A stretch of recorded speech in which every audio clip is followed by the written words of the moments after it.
How people cook food in medieval times without modern kitchens. 3 hours of relaxing history. The night settles slowly over the city of London. It is the late 14th century. Stone and timber stand close together within the city walls. This gentle telling is meant to quiet the mind, to ease the body, and to guide the listener softly toward sleep. There is no sudden sound here. Only the low presence of a medieval night. A night shaped by smoke, fire, and routine. A night much like many before it. The streets are narrow. Cobbled unevenly. Still damp from the day's mist. Fog drifts low, softening the shapes of doorways and corners. Oil lamps glow faintly along the lanes. Their light weak and wavering. Just enough to mark a path. Just enough to comfort the passerby. London rests within its walls. Crowded and busy by day. Quiet now. Breathing slowly under the dark sky. Most houses are small. Built of timber frames. Filled with wattle and daub. Their upper stories lean outward, nearly touching across the street. Inside these houses, there are no kitchens as we might imagine. No separate rooms devoted only to cooking. Food is prepared where people live. Where they sleep, where they work. The hearth is the heart of the home. A simple place of stone or clay. Set against a wall. Open to the room. There is no chimney in many houses. Smoke drifts upward. Finding its way through holes in the roof. Or escaping through open doors. The smell of wood smoke lingers everywhere. In clothing. In hair. In the very walls. Fuel is precious. Wood gathered from nearby lands. Coal brought in carts along the river. Used carefully, never wasted. Cooking begins early in the day. Often before the sun rises. The fire is coaxed back to life. Embers stirred gently. A woman kneels near the hearth. Blowing softly. Adding thin sticks. Watching for flame. Children help when they can. Carrying kindling. Fetching water from the well. Learning through watching. Water is drawn in buckets. Cold and heavy. Carried carefully through the streets. Spilled only a little. There are no pipes. No taps. Every drop is earned by effort. Used with care. The morning meal is simple. Often pottage. A thick porridge made of grains. Oats or barley most often. A pot hangs from an iron hook above the fire. Blackened by years of use. Its contents stirred slowly. With a wooden spoon. Into the pot go grains. Water. Sometimes onions. Sometimes herbs gathered in summer. If the family is fortunate. A bit of meat may be added. Salted beef. Or scraps of pork fat. Meat is not common. Too costly for daily eating. Saved for feast days. Or special moments. Bread is always present. Dark bread made from rye or barley. Dense and filling. Baked in communal ovens. Few homes have their own ovens. The heat required is too great. Instead, dough is carried through the streets, wrapped in cloth. The baker's oven serves many.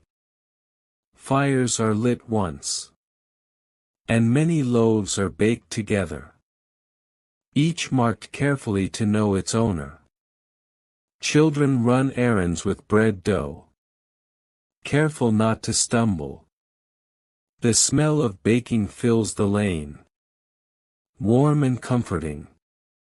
Back at home, bread is eaten with pottage, torn by hand, dipped slowly. No knives needed. Clothing is plain. Wool tunics, linen shifts, aprons stained with work. Sleeves are rolled back near the fire, to avoid sparks. Hair is tied away. Habit learned early. Cooking takes time. There is no rush. Fire does not obey impatience. It must be watched. Throughout the day, the pot remains. Ingredients added as they become available. A carrot. A leek. A handful of peas. This pottage feeds many meals, changing slightly with each addition. Never quite the same. Always familiar. In the streets outside, life continues.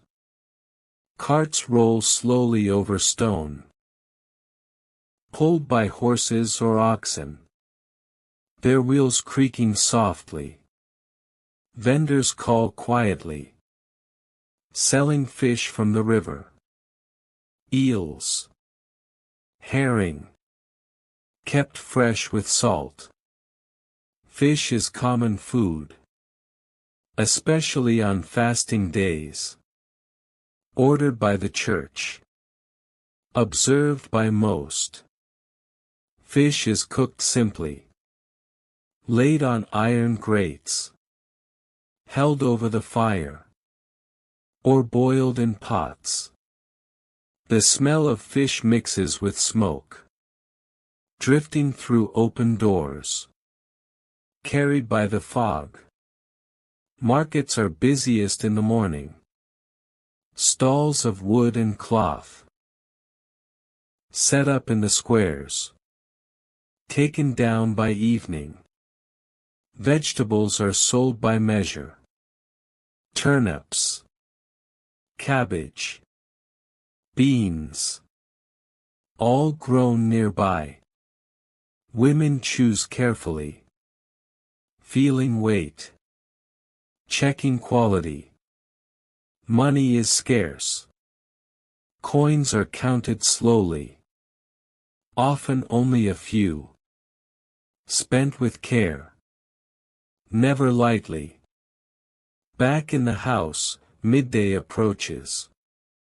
The fire is fed again. Larger sticks now, enough to cook the main meal. The pot is lifted slightly, its contents tasted. Salt added sparingly. Salt is valuable. Herbs provide much flavor. Parsley, sage, thyme, grown in small plots or gathered wild. Spices exist, but are rare for ordinary people. Too costly. Used only by the wealthy. Most flavors are mild, familiar, comforting, never sharp. Children return from errands. Faces smudged. Hands cold. Hungry already. They are given crusts of bread, or a ladle of pottage. Eaten standing. No time wasted.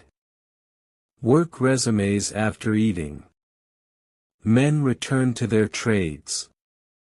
Women to cleaning and mending. Children to helping. Floors are swept. Ashes gathered. Waste carried out. Thrown into middens. Cleanliness is simple. But effort is made. To keep pests away. To keep illness distant. As afternoon light fades, the fire is watched again. Fuel is added carefully. Enough for warmth. Enough for evening food. Sometimes, a small roast is prepared. A chicken. Shared among many. Spit roasted slowly. The spit is turned by hand. Again and again. A patient task. Often given to children.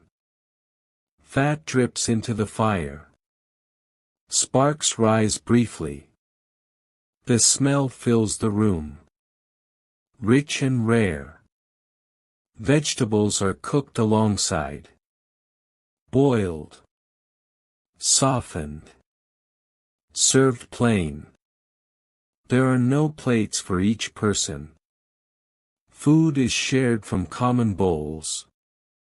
Wooden or earthen. Worn smooth by use. Spoons are treasured items. Often carried on a belt. Personal. Use daily. Evening brings quiet. The streets darken. Lamps are lit again. Doors are closed. Inside, the final meal is eaten. Slowly. In silence or low voices. Tiredness settles in. The fire is banked. Ashes drawn over embers. To keep a little heat. Until morning. Cooking tools are set aside. Pots cleaned with sand. Spoons wiped. Everything ready for the next day. Children are sent to sleep. Up ladders to lofts. Or to pallets near the hearth. Wrapped in blankets. Adults linger briefly. Talking softly. Mending clothes. Staring into fading embers.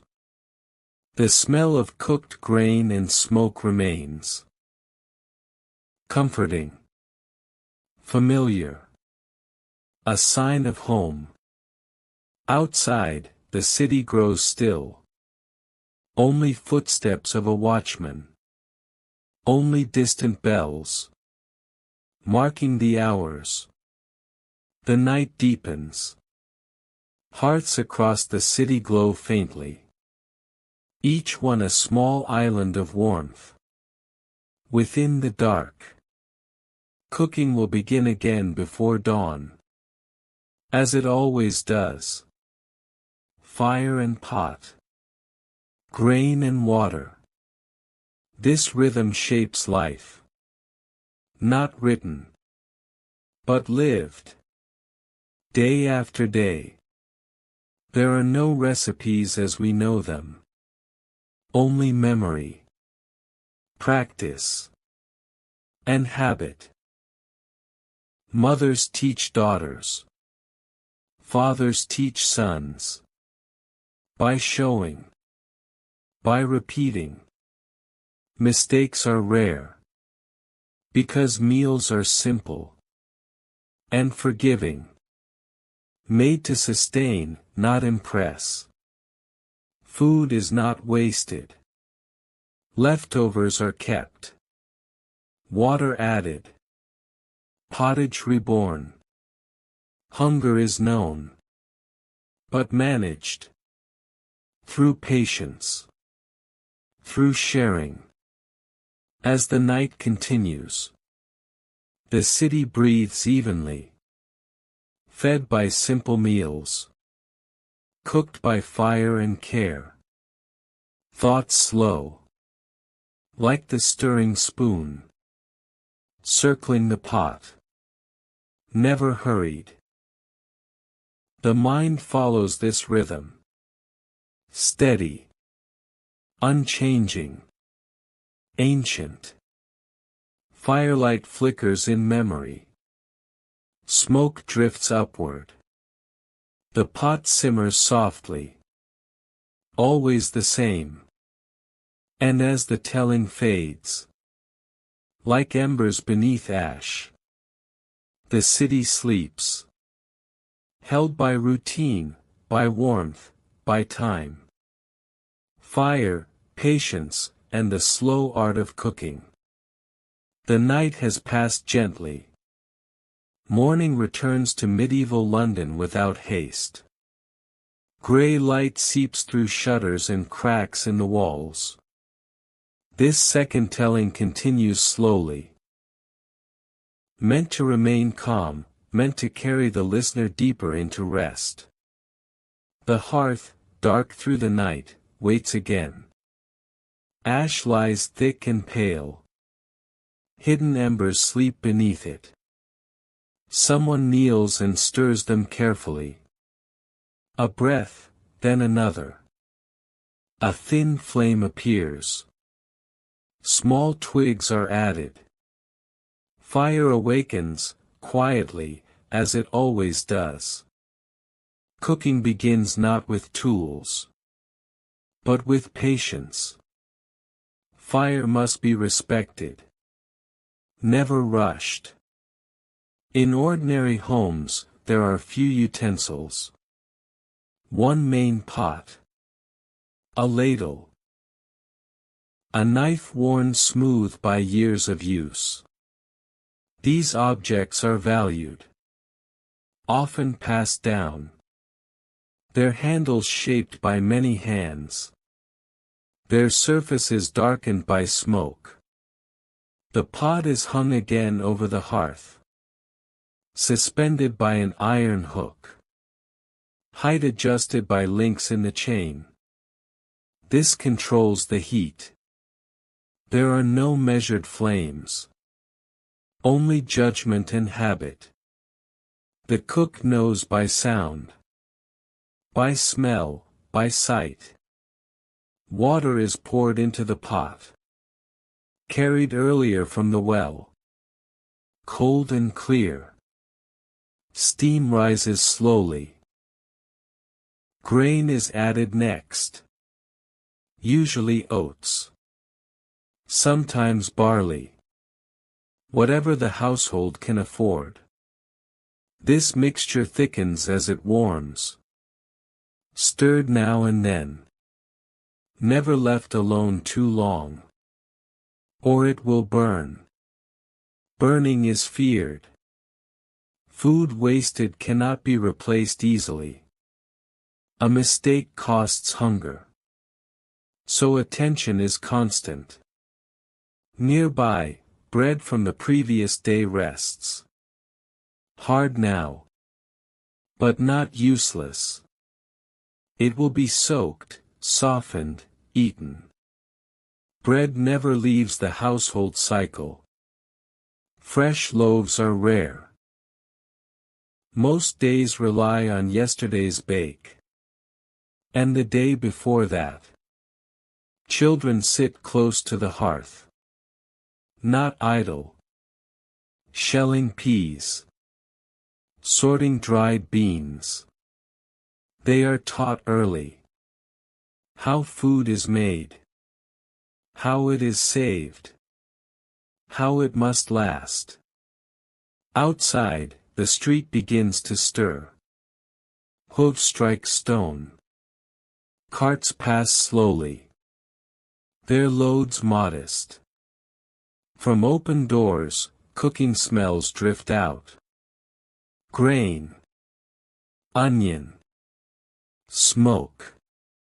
Each house cooks differently. But all cook simply. Using what is at hand. What the season allows.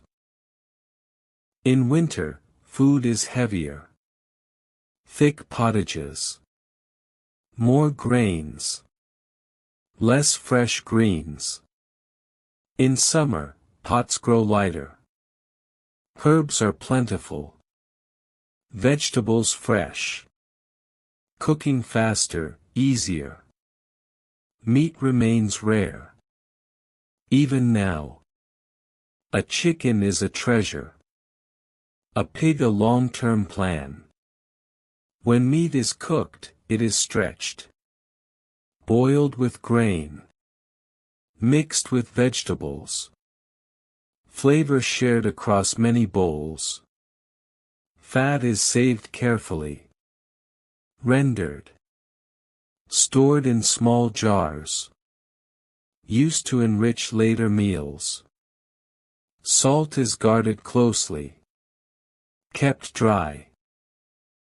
Measured by pinches. Never poured freely.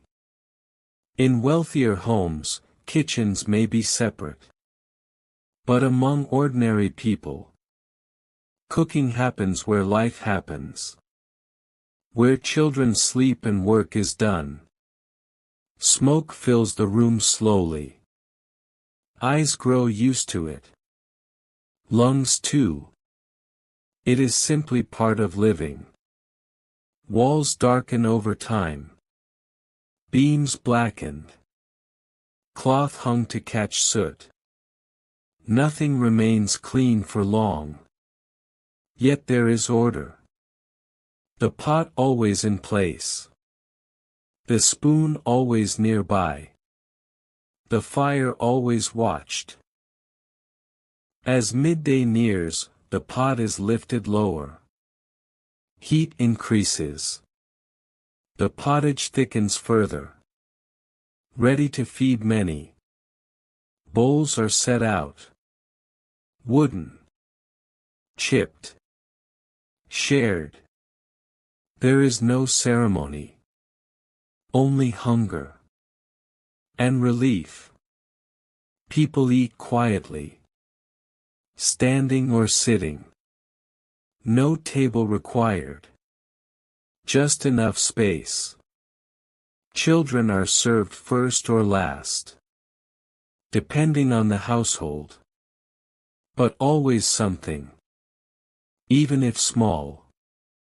After eating, the pot is not emptied. Water is added again. Left to simmer. Preparing for the next meal. This constant cooking means the hearth rarely cools. Fire links meals together. Morning to night. Day to day. In the afternoon, some cooking shifts outside. Street vendors roast chestnuts. Bake small pies. Sell warm food to workers. These foods are simple too. Flour. Fat. A little filling. Cooking in public draws people together. Brief conversations. Coins exchanged. Then on they go. Back inside, preparations begin again. Vegetables chopped. Herbs crushed. Tools cleaned with sand and water. There is no soap for dishes. Grease remains. But this adds flavor. So it is accepted. Evening meals are smaller. Lighter. Often just reheated pottage. Bread dipped slowly. The fire is lowered once more. Fuel reduced. The household settles. Work slows. Children grow drowsy. Faces warm from the hearth. Bellies full enough. Sleep close. Adults finish final tasks. Checking food stores. Counting remaining grain. Planning quietly. Cooking is never separate from worry. There is always thought of tomorrow, of winter, of scarcity. Yet there is comfort too. In routine. In the known taste of familiar food. In the glow of firelight. Outside, darkness deepens. But inside, the hearth still speaks. With small cracks and sighs. A living presence. When the fire is finally banked. Ash drawn over embers. The pot removed. The room feels larger. Smells linger. Grain. Smoke. Warmth. These smells mean survival. They mean another day fed. Another day endured. Another day complete. Cooking will begin again before dawn. As it always has. Without written instruction. Without change. Only hands. Fire. And memory. As the night grows quieter. The city settles once more. Hearth by hearth. Pot by pot. The slow art of medieval cooking continues. Unnoticed. Uncelebrated. Yet essential. And with that steady rhythm. Thoughts soften. Breathing slows. The mind drifts. Carried by firelight and time. Shared fires and quiet skills. The night has loosened its hold. Another day begins in medieval London. Not announced loudly. Only felt, slowly, through habit. Cooking, here, is never a single task. It is woven through the whole day. Through work, through waiting. Through the careful use of fire. In many households, the hearth is already awake. Not blazing. Only breathing. A low warmth kept alive from the night before. Someone crouches close. Blowing gently. Listening to the sound of embers shifting. Knowing by ear when flame will return. This knowledge is learned early. Not written. Not taught with words alone. But by years of watching. Young girls stand nearby. Hands folded. Eyes following every movement. Learning when to add wood, and when to wait. Boys, too, learn the fire's moods. Even if their work lies elsewhere. They know how heat behaves. Because hunger allows no ignorance. Cooking vessels are few. But they serve many purposes. The same pot boils grain. Cooks vegetables. Simmers scraps of meat. There are no smooth surfaces. No raised counters. Food is prepared on benches. On boards. Sometimes on the floor. Knives are sharp but simple. Used carefully. Sharpened on stone. Never wasted on careless cuts. Vegetables are trimmed slowly. Outer leaves removed. Nothing thrown away too quickly. Even peelings have use. Some scraps feed animals. Chickens kept in yards. Pigs near the edges of the city. Everything returns to the household circle. Cooking smells drift outward again. Through open doors. Through narrow lanes. each home marked by its own faint scent. One house smells of onion and barley, another of cabbage and fat, a third of fish boiled down. London breathes through these kitchens. Along the river, cooking looks different. Fishermen gut their catch nearby, knives flashing briefly in grey light. Fish cooked soon after, before spoilage claims it. Fishwives carry baskets through streets, calling softly, selling eels, flat fish, herring salted earlier in the season. These fish are cooked quickly, grilled over open flames, or dropped whole into boiling pots. Bones and all. Nothing is filleted neatly. Hands and teeth do that work later. At the bowl. During eating. In poorer homes, cooking may be shared. One fire for several families. Especially in crowded buildings, where space is scarce.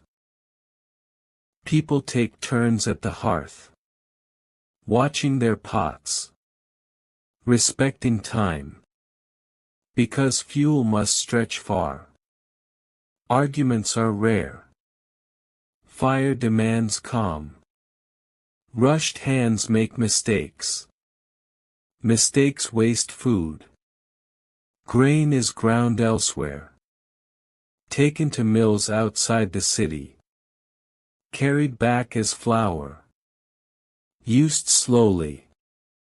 Flat breads are sometimes cooked at home, on stones near the fire, turned by hand, watched closely. These breads are rough, uneven, but filling. Eaten warm when possible. Warm food is prized. Not for taste alone, but for comfort. For strength against cold and labor. Those who work outdoors eat heartier meals. More grain. More fat. Their bodies require it. Those who stay inside. Tailors, spinners, shopkeepers, eat lighter, but still enough. There is no separation between cooking and work. The pot bubbles while cloth is stitched, while tools are repaired, while children are taught letters. Smoke curls around all of it, settling on hair, on skin, on thoughts. People grow used to it. They do not notice as outsiders might. It is simply part of the room. Like walls or beams. As the day wears on, cooking slows. Not stops, but quiets. The pot rests at the edge of heat. This slow simmer is deliberate. It allows flavors to blend. It stretches ingredients. It saves fuel. Some households add breadcrumbs late, to thicken the pot, to make it last another meal. No one complains. Hunger teaches patience. It also teaches gratitude. For warmth. For food. For another ordinary day. Toward evening, the hearth is cleared slightly. Ash moved aside. Fresh wood placed carefully. Preparing for the final cooking of the day. This meal is modest. Often just reheated food. Sometimes enriched with a little fat. If any remains. Eating is slower now, Bodies tired. Movements heavy. Voices low. Children eat and lean against walls. Sleep already close. Their learning finished for the day. Their help no longer needed. After eating, bones are cracked. Marrow sucked carefully. Nothing left unused. Then swept away. The pot is scraped clean. But never washed fully. The coating inside is valued. It carries taste from one day to the next. Outside, darkness settles again. Cooking fires glow through cracks and shutters. Small red eyes across the city. Each one marking a household. The watchman passes. Smelling food and smoke. Hearing nothing but quiet life. Satisfied. Inside, the fire is lowered. Not extinguished. Only softened. Left breathing through the night. Cooking will return with morning. It always does. Without surprise. Without change. Fire. Grain. Water. Hands that know their work. These are the kitchens of medieval London. Unadorned. Unrecorded. Yet steady. And as the embers dim, and thoughts grow slower, the rhythm of these simple meals remains, carrying the mind gently onward, into rest.